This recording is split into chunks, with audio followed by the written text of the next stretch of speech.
El tema sobre la mesa con Raúl Frías Lucio. Bienvenido al tema sobre la mesa, gracias por acompañarnos en este espacio de Mega Noticias, espacio dedicado al análisis y la opinión. Vamos directamente saludando a Víctor Hugo Hernández, nuestro analista, nuestro periodista, que juntos estaremos analizando hoy un tema que vuelve a surgir, que es el asunto de más actividades, más distractores a los militares, más actividades civiles a los militares y que, bueno, pues los distraen de su misión principal, que es la de la seguridad de los mexicanos. Víctor, ¿cómo estás? Te saludo con mucho gusto. Un tema siempre interesante. Lo hemos analizado muchas veces, Raúl, las funciones que se le han dado al ejército mexicano, como para mi gusto han ido en detrimento de, en todo caso, la función más importante que tiene que ver con el tema de la seguridad.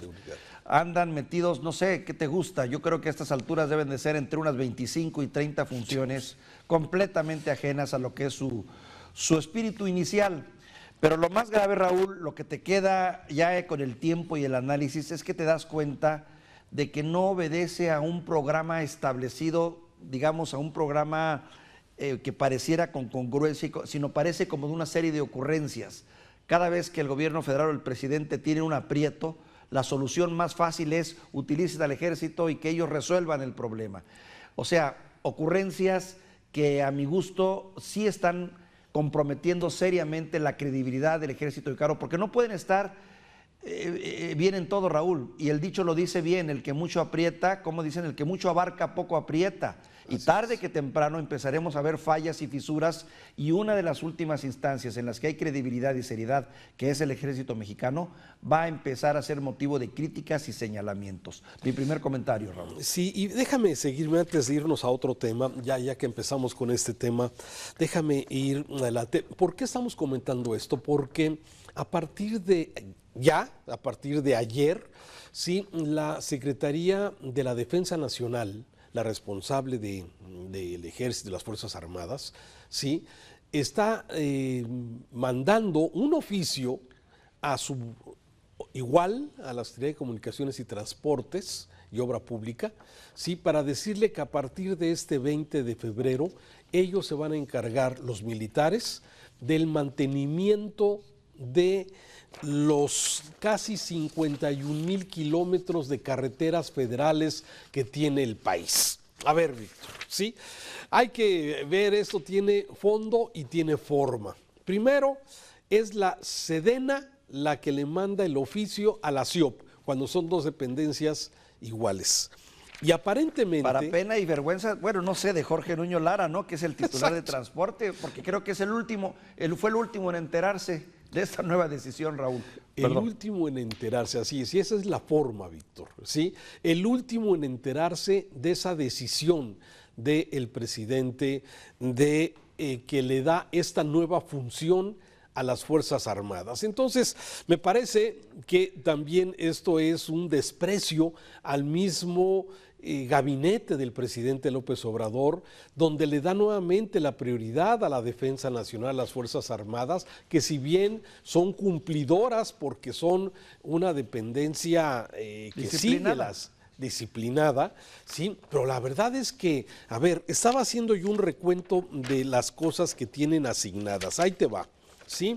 Primero, administran 9 aeropuertos, crean una nueva línea aérea que es mexicana, controlan las aduanas del país, los puertos marítimos, construyen cientos de sucursales del bienestar bancarias, reparten libros, reparten medicinas, construyeron o están construyendo una parte del Tren Maya, también de la refinería Dos Bocas, administran el Tren Maya, sin que esto signifique, déjame decirlo, y tú que estás siempre enterado, sí, no se ha mostrado tampoco una mejora en todos estos beneficios. Incluso, por ejemplo, si tú llegas a una aduana del aeropuerto aquí en Guadalajara o en Tijuana, no alcanzas a ver la mejora de que sean los marinos los que están ahora administrando las aduanas del país. Es decir,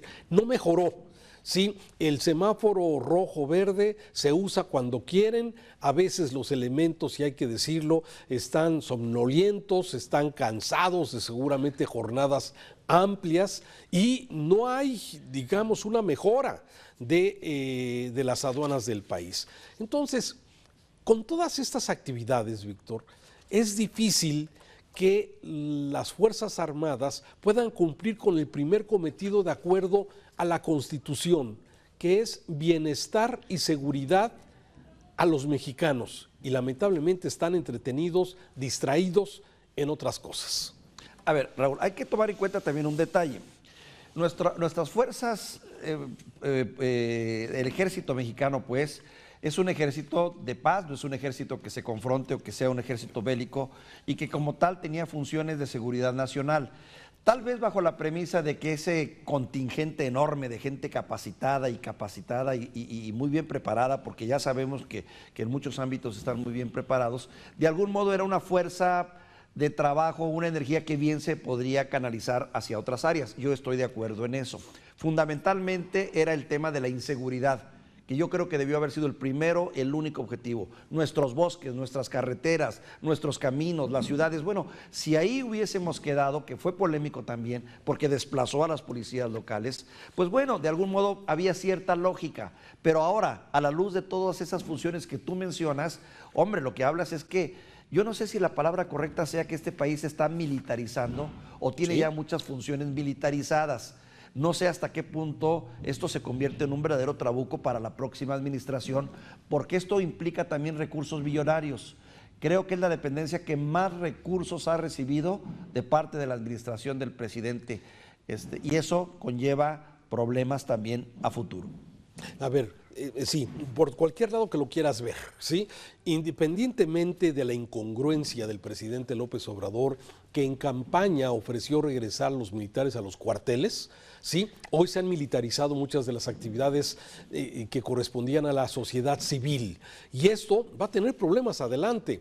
Hoy la Secretaría de la Defensa Nacional está ya recibiendo casi el equivalente de lo que recibe Salud y Educación, que tradicionalmente eran las secretarías que se llevaban el mayor volumen. Por ejemplo, estos 111 mil millones de pesos que estaban destinados a tapar baches en las carreteras de nuestro país, en las carreteras federales, ahora lo manejaba Hacienda, ahora ese dinero ya pasa directamente a la Defensa Nacional y se le quita a la Secretaría de Comunicaciones y Transportes y Obra Pública.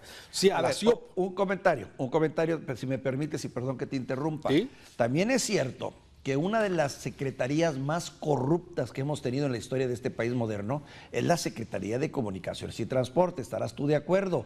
¿Te acuerdas la administración de Peña Nieto, que se convirtió en un barril sin fondo esta secretaría, con todas las chambonerías que hizo y todo el saqueo que hizo su exsecretario ya fallecido, y que Dios lo tenga en santa paz? Pero toda esa gente saqueó a través de la Secretaría de Comunicaciones y Transportes. Claro, no es justificación, no con esto justifico que ahora esté metido el ejército, pero bueno, ahí está un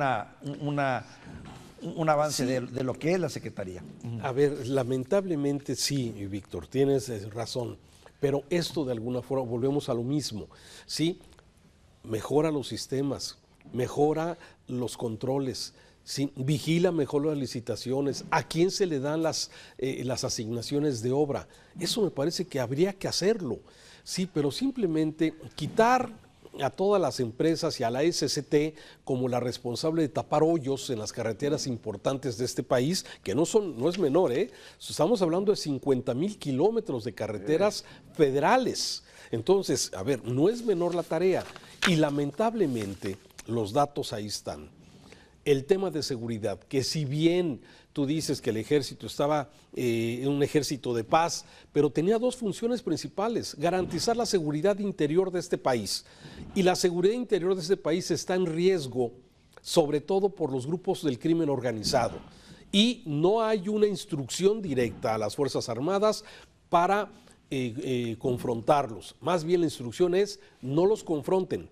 Es presencia nada más. Y esto nos deja que este sexenio va a ser el de mayor homicidios dolosos, 171,000 ya, 40,000 desaparecidos. Ahí están los datos. No es simplemente el querer no reconocer. El asunto de las Fuerzas Armadas es que no están en esta actividad, después de que están debilitadas las policías estatales, las policías municipales, están infiltradas, y entonces, ¿quién atiende? Vemos al crimen organizado empoderado, ahí está Guerrero, ahí están los padres tratando de llegar a acuerdos de paz con los criminales, mientras que el gobierno construyendo tren, las Fuerzas Armadas ahora tapando hoyos, repartiendo medicinas, construyendo sucursales bancarias. Me parece que hay una desviación total del objetivo principal de las Fuerzas Armadas en este sentido. Sí, y sin una lógica, ¿no? Sin una congruencia, sino más bien la sensación de que tengo un grave problema y como no me puedo confiar en las instituciones de la administración pública, me voy al ejército y le doy más funciones. Claro, pero ¿sabes también cuál es el problema, Raúl? El gran problema está en que hemos creado una instancia que ya es un poder sobre otro poder, y ya lo hemos visto también, porque con ese poder, con esos recursos que bien tú señalabas hace un momento, que equivalen, creo, si mal no tengo el dato, más del 170% de presupuesto que se le ha dado a las Fuerzas Armadas en este sexenio, estás haciendo también un poder que no rinde cuentas, que se siente con la suficiente fuerza y autonomía para no rendir cuentas, para no rendirle cuentas a la sociedad, porque son un poder en sí mismo y hazle como puedas. El caso más claro para mí es Ayotzinapa, donde la percepción es de que el principal trabuco para lograr una investigación ha sido el ejército, por señalar algo. Y desde luego, o sea, a ver, la falta de transparencia de cómo se gasta el dinero en las Fuerzas Armadas está argumentada en seguridad nacional. Eso es lo que siempre argumentan y por eso no se transparenta. Y de eso, de alguna forma, por eso actúan de esta forma, donde se les está dando dinero y sobre todo poder. Y esto, como tú dices, va a ser un problema para la siguiente administración. Ya lo veremos. Ahí están las cosas. Y déjame, antes de terminar este espacio, también hablar de algo que me parece que lo merece. Carlos Ursúa Macías, exsecretario de Hacienda, que estaba enamorado de los proyectos de López Obrador y que terminó siendo uno de sus principales críticos y que ayer muere sorpresivamente en su casa, confirma la Fiscalía de la Ciudad de México, que por un infarto que provocó una caída de escalera y lamentablemente su fallecimiento. Sí. Pero, ¿qué es lo importante de esto, Víctor, desde mi punto de vista? Bueno, un hombre que, a pesar de que se enamoró del proyecto López Obrador, pues era todo lo que aborrecía el presidente López Obrador. Un tipo aspiracionista, matemático, científico, estudió en Wisconsin, fuera del país, pero aún así, bueno, fue el que diseñó todo el proyecto de Hacienda, de economía del sexenio del presidente López Obrador. Duró un año y medio en el cargo. ¿Sí? Finalmente, bueno, se enojó porque le cambiaron el Plan Nacional de Desarrollo, y en su renuncia lo denunció, había gente que no estaba preparada y había decisiones que no estaban sustentadas. Y en aquel entonces, pues eso no tenía nombre. Sin embargo, hoy podemos ponerle nombre a cada una de las cosas que advirtió Carlos Ursúa. Totalmente de acuerdo. Yo creo que un personaje excepcional. Yo lamento su muerte. Creo que un hombre muy claridoso, que aún después de dejar el gobierno de Manuel López Obrador, se volvió un crítico, pero un crítico con datos. Y yo recuerdo sus columnas que eran dignas de leerlas y releerlas por la serie de información tan privilegiada que marcaba. Un hombre al que vamos a extrañar, ni duda cabe, mi querido Raúl, y también un hombre que creo que representa mucho de muchísimos mexicanos en este país, que en esencia sí comulgan con el proyecto de Andrés Manuel López Obrador en cuanto a lo que representa la lucha por la justicia social, pero donde no se llega a la comunión total en los cómos. Porque yo creo que lo que enamoró a Ursúa del proyecto de AMLO fue precisamente eso, que era un proyecto visionario, que vio un proyecto de visión social, de compromiso social. Pero ¿qué pasó? Cuando vio que cómo se tenía que llegar a solucionar esos problemas, ahí sí donde dijo, pues esto no es así, no es esa la solución. Y creo que el tiempo le está dando la razón, salvo que surjan otros datos y nos tengamos que arrepentir de lo que acabamos de decir. No creo. Mira, entre su renuncia reclamaba que era inaceptable la imposición de funcionarios sin conocimiento de la hacienda pública y también que estaban motivados por personajes influyentes del actual gobierno con un patente conflicto de interés. ¿A quién se refería? ¿A Carlos Romo, a Scherer, a los hijos del presidente? ¿A quiénes se refería precisamente? Y por eso me parece que hoy más que todo vale la pena señalar, se tomaban decisiones extremas, sin evidencia y sin cuidar las consecuencias. Y ahora yo le pongo nombre, desde luego, al tema del gasto en Dos Bocas, que se ha triplicado, el gasto que significa los gastos de los programas sociales sin sustento, de dónde va a salir el dinero para las pensiones, de dónde va a salir el dinero para seguir de alguna forma con las becas que tanto se presume en esto, si no hay una reforma fiscal.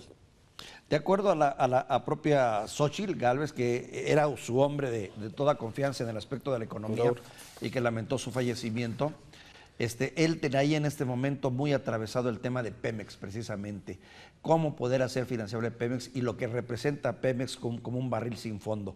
Ese era un dolor de cabeza que él lo tenía en mente y lo estaba analizando también en detalle, entre otros muchos problemas también, y sobre todo el soporte en el futuro. ¿De dónde van a salir dineros para tantos programas que se han impuesto en esta administración? Un hombre al que vamos a extrañar, Raúl, por sus análisis y por su claridad. Así es, sin duda, igualmente pienso como tú que lamentablemente él vio las consecuencias que iba a ser el cancelar el aeropuerto de la Ciudad de México en su costo, ¿sí? Y también en la confianza. Lo vio desde el principio, aún así aguantó 1 año, 6 meses ahí. Nos vamos, Víctor, gracias. Te mando un saludo afectuoso, Raúl. Buenas tardes. Mañana en el tema sobre la mesa. Gracias por acompañarnos. El tema sobre la mesa con Raúl Frías Luz.